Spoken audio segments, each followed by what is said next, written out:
Yes bana, once again mimi naitwa Jackson Jambele Don Dan Dada Jina kwa meka safi kabisa. Hii hapa inaitwa Nondo za Busy. Hili ni chimbo ambalo nakuletea yale mastori ambayo yanafanya poa kupitia mitandao ya kijamii. Lakini hapa mwanangu kubwa tunazungumzia inaitwa muziki wa singeli, kwa sababu singeli bana huu ndio ulipaswa kuwa mdundo wa taifa. Kwa sababu kuna kipindi fulani tulikuwa tunatafuta mdundo wa taifa, ngoma yenye asili yetu. Mbona tukienda South Africa tunakutana na mapiano, tukienda Lagos kule tunakutana na aina fulani ya muziki wao. Why Bongo Flava tumekuwa na miziki mingi sana. Kuna shikaji wakasema kwa nini tusifanye singeli kuwa mdundo wa taifa. So ni debate ambayo imekuwa katika mitandao ya kijamii, lakini kwa sisi wenyewe kama vile tunauzalau muziki, tunasema kwamba muziki huu ume contain wauni, muziki huu umekaa kiuni, muziki huu una matusi na issue nyingine kama hizo hapo. Sasa ni kuelekeza kwamba muziki huu una matusi, kuna baadhi ya wasanii watakao wasikilize, kwa sababu wasanii hao bwana wanaimba vizuri muziki wa singeli na mdundo wa taifa wanausimamia vizuri kabisa.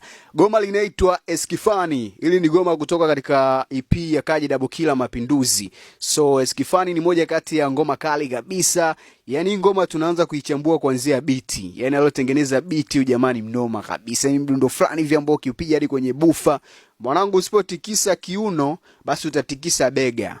Eskifani. Sasa ukiachilia mbali hilo biti, njoo kwa Mnyamwenga ambaye amepita na yale mashairi Kaji Double Killer. No doubt katika upande wa uandishi, huyu jamaa sina shaka naye kabisa. Yani jamaa linapokuja swala la uandishi kanyoosha.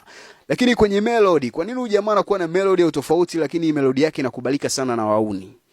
Kwa sababu kitu ambacho nimefuatilia kwa kubwa zaidi, huyu jamaa bwana ukiachilia mbali kujua kucheza na melody, ujamaa naye pia anajua kucheza na flow zile. Yani flow midondoko ni unyama kabisa. Yani ujamaa ana flow fulani hivi za kibabe, lakini anatembea na yale mashairi. Atoki nje ya biti, lakini pia atoki nje ya vina na vile vitu ambavyo amevipangilia. Eskifani inapatikana kupitia ile EP ya Mapinduzi. Mapinduzi ni moja kati ya EP ambayo imecontain ngoma kali sana. Yani nikizungumzia ngoma kali, means kwamba mimi karibia ngoma zote kupitia ile albamu ya Kaji Double Killer Mapinduzi nimezisikiliza, ikiwemo Mapinduzi yenyewe, ikiwemo Mida. Eskifani ni moja kati ya ngoma ambazo zinapatikana kupitia hiyo EP. Safari ya tour, muhimu kupiga dua, si unanielewa, na vitu vingine kama hivyo hapo. Sasa huyo ndo Kaji Double Killer. Kaji Double Killer bwana amekuwa sio mtu wa story, lakini lazima umzungumzie kwa sababu jamaa bwana anafanya revolution sana katika huu muziki. Yani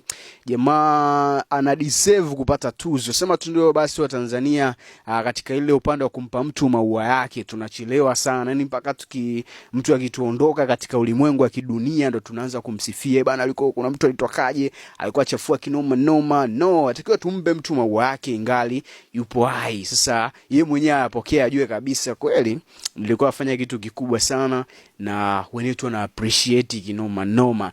Anaitokaje Double Killer Mapinduzi Eskifani. So Johnny tucheze mziki wa Eskifani. Noma sana. Huyu jamaa ni noma sana. Jamaa anatisha sana.